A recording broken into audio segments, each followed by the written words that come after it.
Hello students, I am CA Harshita Rizwani from HR Institute of Studies. Today we would be continuing with the same chapter, that is chapter number 4 of OC for Standard 11 student. The name of the chapter is Communication, E-Commerce and Outsourcing. So students, in our earlier video we have started this chapter. We have covered topics such as meaning, definition of communication. We have also did the process of communication, right? The steps that are involved in communication, meaning of internet, LAN, CAN, MAN, WAN, right? Enterprise WAN, global WAN, right? And we have also did the functions performed by internet. Then we have did how to find a content from internet, how to search information from internet. Okay, so our next topic is e-commerce. What does e-commerce means? E-commerce means electronic commerce. मतलब you are doing commerce via a digital medium, via an electronic medium, then it becomes e-commerce. Okay, let us study. So e-commerce means electronic commerce. As I have already told you, e-commerce simply means E stand for electronic, that is e-commerce means electronic commerce, in which trading is done by electronic gadgets and mediums. Simply e-commerce usually how we do trading, physically हम लोग shop पे जाते हैं, purchase करेंगे, पे of money, पर electronic commerce में जो ट्रेडिंग करती है वो इलेक्ट्रॉनिक गैजेट्स की मदद से की जाती है. Computers, laptop, mobile phone, iPads, different gadgets. ठीक है, सो इलेक्ट्रॉनिक गैजेट्स और एक मीडियम के थ्रू की जाती है. All the process of this e commerce such as purchase करना, सेल करना, एडवर्टाइजमेंट करना, कंपैरिजन ऑफ द प्रोडक्ट करना, मनी ट्रांसफर करना, ये सब चीज कैसे होती है? Via electronic gadgets. मतलब कोई चीज खरीदना, बेचना, मनी ट्रांसफर करना, एडवर्टाइजमेंट करना, ये सारा सेट ऑफ थिंग्स होता है वाया इलेक्ट्रॉनिक गैजेट्स. मीडिया, कौन सा मीडिया यूज होता है? Like internet, computer network, email, bank credit card, debit card, right. So basically हम सबसे पहले पढ़ रहे हैं कि ई कॉमर्स मतलब क्या होता है. सो ई कॉमर्स मतलब होता है, ई स्टैंड फॉर इलेक्ट्रॉनिक. तो ई कॉमर्स मतलब क्या होता है? Electronic commerce. ओके, सो यहाँ पे मैंने आपको बताया इलेक्ट्रॉनिक कॉमर्स में ट्रेडिंग होती है, जस्ट अ मिनट, हाँ, ट्रेडिंग होती है via electronic gadgets and medium. Okay, अब कौन कौन सी एक्टिविटी इलेक्ट्रॉनिक गैजेट्स के थ्रू होती है? परचेज करना, सेल करना, एडवर्टाइजमेंट, ट्रांसफर ऑफ मनी, ये सारी चीजें होती है वाया इलेक्ट्रॉनिक गैजेट्स. और मीडियम में क्या क्या आ जाता है? मीडियम में क्या क्या हमको चाहिए? इंटरनेट होना चाहिए ऑब्वियसली. उसके बाद we need a computer that are connected to network, so we need a computer network. Email चाहिए होता है, ईमेल सर्विस. बैंक का आपका क्रेडिट कार्ड या डेबिट कार्ड, ये सारी चीजें चाहिए होती है. मतलब e commerce means electronic commerce. Here trading is done with the help of electronic gadgets and medium. Electronic gadgets की मदद से purchase, sale, transfer of money, advertisement, ये सब होता है. एंड मीडियम में इंटरनेट चाहिए होता है, computer network, email, credit card, debit card, ये सब चाहिए होते हैं, right. Buying, selling, delivery of goods, payment of money per professional unit have become easier due to e-commerce.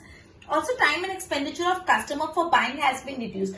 मतलब कस्टमर का समय बच रहा है, कस्टमर को जाके इतना टाइम वेस्ट नहीं करना पड़ता, सब घर बैठे बैठे मिल जाता है. तो कस्टमर का पैसा भी कम लगता है और टाइम भी बच जाता है, right. Thus, there are many advantage of e-commerce. तो हम बोल सकते हैं yes, आज के एरा में e-commerce has many advantage. E-commerce is very very very useful in many aspects, right? The whole process of buying and selling has become easier and faster in comparison to traditional business system. जो traditional business system था कि खरीदा माल, फिर shop पे गए लेने, advertisement करने के लिए कहीं जाना पड़ा, no, everything is e, that is electronic. तो उससे बहुत ऑब्वियसली कंपैरिजन में अच्छा हो गया. Business can be done at any time and any place with the help of e commerce. कहीं भी बैठे बैठे आप बिजनेस कर सकते हो, बाय सिटिंग एट होम. घर पे बैठे बैठे भी you can do business, right. Many activity जैसे मार्केटिंग, डिस्ट्रीब्यूशन, फोन, अब देखो काफी खर्चा कम हो जाता है. देखो मार्केटिंग प्रोसेस कम हो जाता है बिकॉज सब इंटरनेट पे है. डिस्ट्रीब्यूशन का खर्चा कम हो गया, फोन का खर्चा, पोस्ट, प्रिंटिंग, इन सब का खर्चा कम हो जाता है because of internet. As a result overall खर्चा कम हो जाता है, ओवरऑल कॉस्ट कम हो जाता है. At the time for transportation, e commerce provide better and quick service to customer. Process of communication became faster by internet. Obviously e commerce से communication faster हो जाता है. प्रोडक्ट की प्राइस, प्रोडक्ट की quality and other question can be solve easily due to the interaction with the customer. आप अगर suppose customer का कोई भी इश्यू है कि कितने का प्रोडक्ट है, उसकी क्वालिटी कैसा है, क्या साइजेस में अवेलेबल है, या XYZ, हर चीज आप फोन पे कम्युनिकेट कर सकते हो। सो हर क्वेरी भी सॉल्व हो जाती है, हर सोल्यूशन, हर प्रॉब्लम का सोल्यूशन आसानी से और तेजी से फास्टर मिल जाता है। क्लियर? तो ये सारे हमने kind of advantages of e commerce पढ़े, right? Okay, now a very important answer we are going to study is e-commerce services. E-commerce services चार टाइप के, B2C, B2B, C2C and C2B. ये पूरा आंसर काफी इंपॉर्टेंट है, आपको आना चाहिए। I would be explaining you in much of detail, so please be attentive. हम लोग पढ़ने वाले हैं बिजनेस ई कॉमर्स की सर्विसेज।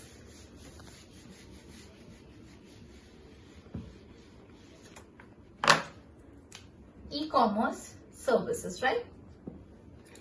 ओके, तो ई-कॉमर्स सर्विसेज में मैंने आपको बताया B2C, second one was B2B, third one was C2C and C2B। अब यहाँ पे जहां पे भी B लिखा है उसका मतलब बिजनेस, और जहां पे भी C लिखा है उसका मतलब कस्टमर। तो B2C मतलब बिजनेस टू कस्टमर, B2B मतलब बिजनेस टू बिजनेस, C2C मतलब customer to customer and C2B मतलब customer to business.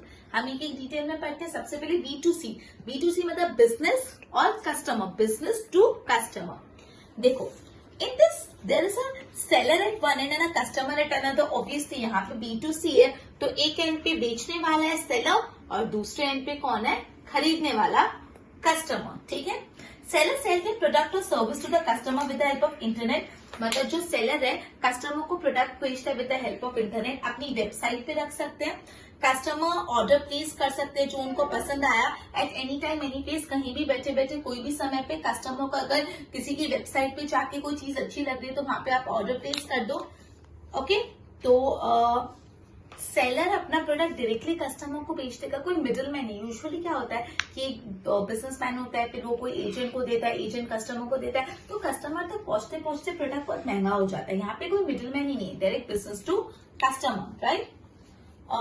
The buyer is independent customer. Online shopping is an ideal example of this type. ये B2C का एक ideal example है online shopping. अगर B2C का ideal example पूछे तो ऑनलाइन शॉपिंग। यहाँ पे एक एंड पे बिजनेस है, सेलर है, दूसरे एंड पे कस्टमर। ठीक है? In this process, purchasing and selling became faster. Besides retail selling, B2C also include online. यहाँ पे बेचने के अलावा ऑनलाइन बैंकिंग, ऑनलाइन ट्रांसपोर्टेशन, ये सारी सर्विसेज B2C में आ जाती है। अब आ जाता है B2B, that is business to business. यहाँ पे कस्टमर है नहीं, B2B बिजनेस टू बिजनेस। इसमें क्या होता है? In this both the parties are professionals और ट्रेडर। यहाँ पे ये दोनों पार्टी या तो ट्रेडर है, दोनों एक बेचने वाले हैं, या तो दोनों प्रोफेशनल है, एक दूसरे को सर्विस रेंडर करने वाले। In today's competitive world business have become interdependent. आज का जो जमाना है बहुत कॉम्पिटिटिव है, अकेले आप धंधा नहीं कर सकते। बिजनेस इंटरडिपेंडेंट होता है, एक दूसरे पे डिपेंडेंसी बहुत ज्यादा बढ़ गई है। B2B trading makes interdependency easy and effective. It establish E relationship with supplier, distributor और अदर मिडलमैन। मतलब B2B में क्या होता है कि सप्लायर्स एजेंट से जुड़ता है, मिडलमैन से जुड़ता है, सब एक दूसरे से कनेक्ट हो जाते हैं, जुड़ जाते हैं। ठीक है? Competence can be achieved due to transparency among professional. Competency of daily business activity like management of supply, management of stock, supply manage हो जाता है, stock manage हो जाता है, पेमेंट मैनेजमेंट इजी हो जाता है because of B2B। So B2B मतलब यहाँ पे कस्टमर पिक्चर में आता है कि यहाँ पे दोनों साइड या ट्रेडर होंगे या प्रोफेशनल्स होंगे, क्योंकि आज का कॉम्पिटिटिव वर्ल्ड है, आप अकेले बिजनेस नहीं कर सकते। बिजनेस में इंटरडिपेंडेंसी बढ़ गई है और ई कॉमर्स का ये जो सर्विस है B2B, इससे ये चीज और ज्यादा इफेक्टिव हो रही है एंड कॉम्पिटेंसी भी मेंटेन रहती है। Clear? Next is C2C। C2C में बिजनेस है नहीं, सिर्फ कस्टमर है। The trading activity of customer is directly connected with other customer. Internet user using website became seller or buyer as per the requirement. Customer get online facility of buying and selling without any middleman. मतलब customer के पास facility है कि वो online खरीद भी सकते हैं, online बेच भी सकते हैं, तो हर कस्टमर सेलर बन सकता है, right? The best example of this is auction site. Auction आपको पता है जिसको अपन बोलते हैं बोली लगाना, कोई चीज का ऑक्शन होना, तो इसका जो बेस्ट एग्जाम्पल है वो है ई ऑक्शन, राइट? देखो, the best a customer wants to sell a thing can put it, जैसे आपको पता है OLX क्विकर, राइट। OLX पे क्या होता है, सपोज आपके पास कोई पुरानी साइकिल है, आपको पुरानी साइकिल किसी को बेचनी है, तो आप OLX पे डाल दो, किसी को खरीदनी होगी वहां से ले लेंगे। तो क्या मेरे पास पुरानी साइकिल है, मैं कोई बिजनेसमैन थोड़ी हूँ, मैं तो कस्टमर नहीं हूँ, मेरे पास साइकिल पड़ी है, मैंने डाल दी, सामने वाले ले ली। इसको बोलते हैं कस्टमर टू कस्टमर, मतलब ऐसी वेबसाइट बन गई है जो दो लोगों को कनेक्ट करते, बेचने वाले और सेल करने वाले को, राइट। देखो, a customer wants to sell a thing can put the details of the thing on website and the other person can bid for it. Suppose मैंने एक साइकिल डाली, मेरे को 4 लोगों के आता है, जिसका हाईएस्ट बिड होगा मैं उसको दे दूंगी, ठीक है। कस्टमर उस पर बिड करेगा, the person who bids the highest buys the thing, जिससे सबसे ज्यादा प्राइस देने को जो तैयार वो खरीदेगा। Decide in this website like OLX Quicker, seller puts information about his thing and selling price, buyer negotiate with him and then the transaction is processed। मतलब जैसे OLX होता है, आपने कोई प्रोडक्ट डाला डिटेल के साथ प्राइस, कस्टमर आपको बोलेगा नहीं ये महंगा है सस्ता है, नेगोशिएशन होगा, अल्टीमेटली अगर आप दोनों का कॉन्ट्रैक्ट बैठ गया तो you could sell the product. तो कस्टमर टू कस्टमर में कोई बिजनेसमैन नहीं होता, any time customer can become seller और वो अपने प्रोडक्ट को बेच सकता है via online websites, right. Next है C2B, that is customer to business. यहाँ पे उल्टा है, बिजनेस कस्टमर को नहीं दे रहा, कस्टमर बिजनेस को दे रहा है। कैसे? In this transaction customer get a large choice of product and service eight suitable and reasonable price. Business unit that provides such service or offer product declare condition for sale and price of their service or product. This system help to reduce the time of negotiation and increases flexibility of customer as well as business unit. In this term of payment is decided by customer payment term decide करता है। There are more arrangement in e-commerce beside this if we consider government as an independent body। अच्छा, ये 3-4 तो है, business to customer, business to business, customer to customer and customer to business। इसके अलावा भी और है, देखो, government to business, second है government to citizen and third है government to government.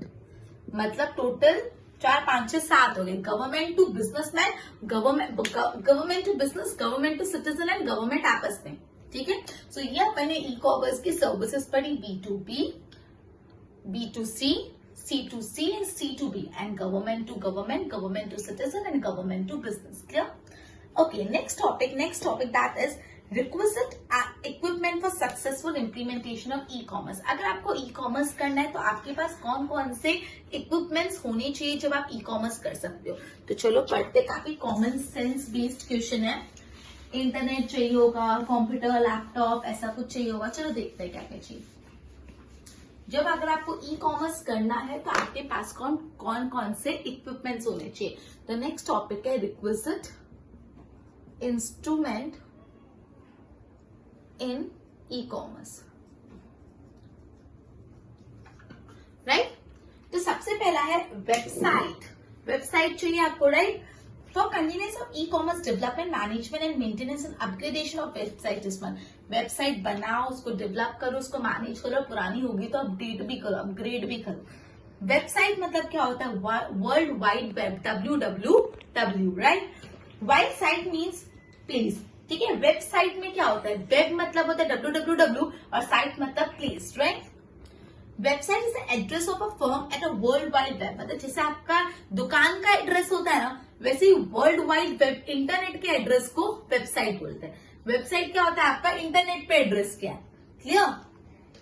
Having website is not physical or geographical address, but it is an organized form of information provided by a firm which is made available online। ये कोई physical address नहीं है, जैसे अपनी दुकान का physical address होता है ना, लेकिन ये कोई फिजिकल एड्रेस नहीं है। बट हाँ, इससे एक बैकग्राउंड मिल जाता है, कंपनी क्या बेचती है, कैसे बेचती है, कौन किस किस को बेचती है, ठीक है। सो सबसे पहले जो रिक्विजिट एस्पेक्ट है वो है website.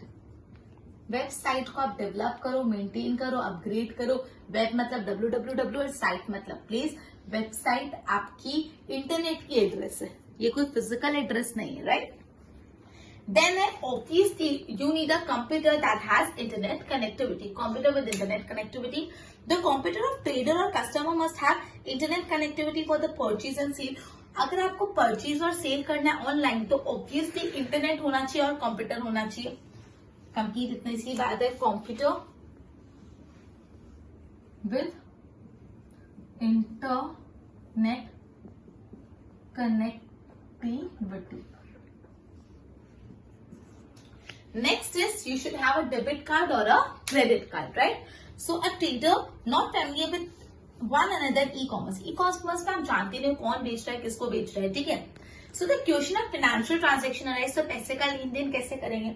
The buyer feel insecurity payment before purchase. Buyer को ऐसा लगता है कि भाई मैं पहले पैसे दे दूं और सामान ढंग का आया नहीं तो, right? सेलर को लगता है कि भाई मैं सामान दे दूं और पैसा नहीं आया तो, दोनों को एक खौफ रहता है, एक इनसिक्योरिटी रहती है. Seller feels if I send the product and I do not receive the money, so that would be a major loss for him. And the customer has an insecurity that if I pay in advance for the product and product is not delivered to me or product is not delivered as per my requirement, then whom will I blame, right? Whom will I tell? Okay, so ये दोनों को insecurity रहती है. So debit card credit card ये problem को solve कर लेता है. Payment to the card is done in such a way that we can stop the payment after the order of the payment within 7 days. मतलब अगर आपने पहले order कर, आपने पेमेंट कर लिया और आपका प्रोडक्ट आ रहा है, प्रोडक्ट सही नहीं है, वट एवर द रीजन है, तो आप अपने पेमेंट को स्टॉप करवा सकते हो विद इन 7 days. अगर आपने पेमेंट आज किया तो आप बैंक को भूल के अपने पेमेंट को क्या करवा सकते हो, स्टॉप करवा सकते हो, ठीक है. सो एक अपने पास फैसिलिटी होगी कि अगर कल को नहीं ढंग का आया तो हम स्टॉप पेमेंट तो करवा सकते हैं. These cards are important tool in e commerce. E commerce में डेबिट कार्ड और क्रेडिट कार्ड बहुत इंपॉर्टेंट रोल प्ले करते हैं. So third equipment is debit credit card. Okay, तो कौन कौन से रिक्विजिट इंस्ट्रूमेंट हमने ई कॉमर्स में पढ़े? सबसे पहला you need a website, right? फिर you need a computer that has internet connection and then पैसा तो देना पड़ेगा, so you need debit card और credit card. Okay, so the next topic is online transaction. हम ऑनलाइन ट्रांजेक्शन की बात करते हैं. Next topic is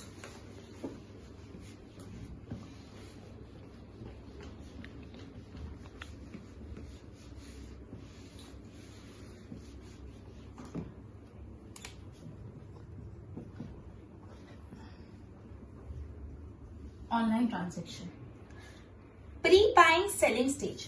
okay, pre buying या सेलिंग स्टेज मतलब खरीदने से पहले और बेचने से पहले, मतलब एज अ बायर हो तो प्री बाइंग और एज अ सेलर तो प्री सेलिंग स्टेज क्या होता है? तो सबसे पहले एडवर्टाइजमेंट देना पड़ता है, इंफॉर्मेशन देना होता है about product. Condition of buying and selling. Condition में क्या आता है, कितना प्राइस रहेगा और दूसरी रिलेटेड इन्फॉर्मेशन. फिर आता है डिलीवरी ऑफ गुड्स और payment, right? Information flow is associated with about stage. इस स्टेज में एक्सचेंज ऑफ प्रोडक्ट और मनी होता है कि सामान बेचा, पैसा लिया, ठीक है. The process became quick and less expensive if transaction is done online through internet, and that process is explained by customer point of view. Now, अब आ जाता है registration. Registration by filling the registration form is must for customer who wants to purchase online. Registration means to open an online account as seller site. Obviously, अगर आप Amazon पे कुछ खरीद रहे हो तो आपको पहले Amazon में अपना अकाउंट खुलवाना पड़ेगा. आप Amazon में लॉग इन करोगे, फ्लिपकार्ट पे कुछ खरीद रहे हो तो लॉग इन करोगे, तो वही बोला यू नीड टू रजिस्टर जिस सेलर से आपको खरीदना है उसकी साइट पे, ठीक है. Registration means to sign up an online form for this customer का नाम, एड्रेस. कस्टमर को अपनी पर्सनल डिटेल्स देनी पड़ती है, नाम, एड्रेस एंड देन एक पासवर्ड दिया जाता है फॉर ऑनलाइन ट्रांजेक्शन. मतलब जब भी आपको साइट से कुछ परचेज करना होता है तो आपको अपनी लॉग इन आईडी और अपना पासवर्ड डालना पड़ता है. वो वेबसाइट खुल जाएगी और then you can transact very easily, right? Account is protected by password कि दूसरा इंसान आपके नाम पे लॉग इन नहीं कर पाए, right? Then it is place an order. फिर आपको ऑर्डर प्लेस करना है. आप सिलेक्ट कर सकते हो अलग अलग प्रोडक्ट और अपने शॉपिंग कार्ट में डाल सकते हो कि हमको ये चाहिए, ये चाहिए.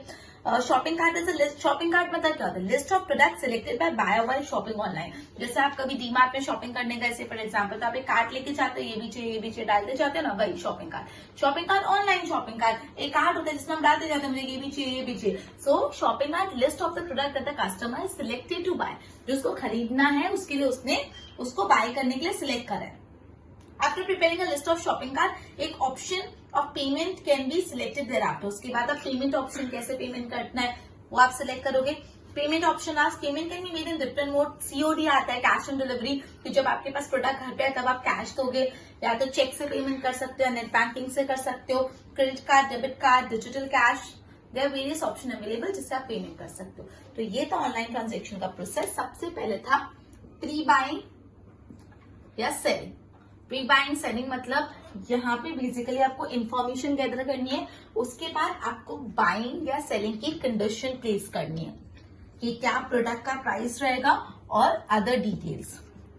तीसरा बात, आपको डिलीवरी करना है गुड्स का, डिलीवरी ऑफ गुड्स या तो पेमेंट। उसके बाद वो कस्टमर को रजिस्ट्रेशन करना पड़ेगा जिस साइट से खरीदना है, रजिस्ट्रेशन में पासवर्ड दिया जाता है, फिर ऑर्डर प्लेस करो, प्लेस एन ऑर्डर प्लेस करने के लिए आपको शॉपिंग कार्ट का फैसिलिटी दिया हुआ है। Shopping cart list of the product होता है जो कस्टमर को खरीदना होता है। एंड देन आपको करने का है पेमेंट, आपको सिलेक्ट करना है पेमेंट कैसे करना है, कैश ऑन डिलीवरी करना है, क्रेडिट कार्ड, डेबिट कार्ड कैसे करना है, ठीक है। तो ये था ऑनलाइन ट्रांजेक्शन का पूरा प्रोसेस। सो बेसिकली आज अपन ने पूरा का पूरा, just give me a minute, e commerce काफी डिटेल में पढ़ा। ई कॉमर्स मतलब इलेक्ट्रॉनिक कॉमर्स, ई कॉमर्स क्या होता है, उसके क्या एडवांटेजेस है वो भी देखें। सो आपको एडवांटेज ऑफ ई कॉमर्स भी 2 या 3 मार्क में पूछ सकते हैं, so be ready for it, right. उसके बाद बहुत ही इंपॉर्टेंट आंसर पढ़ा, ई कॉमर्स की सर्विसेज कौन सी, B2B, B2C और गवर्नमेंट वाली भी लिखते हैं like by nature, right. So basically answer बहुत इंपॉर्टेंट है, बिजनेस सर्विसेज, सो गाइस पे क्वाइट अटेंशन टू इट। उसके बाद अपन ने पढ़ा कि ई कॉमर्स इंप्लीमेंट करने के लिए कौन कौन से इक्विपमेंट चाहिए और लास्ट में पूरा ऑनलाइन ट्रांजैक्शन का प्रोसेस समझा। So with this students we would be ending our session and continue with the next chapter in our next video. Till then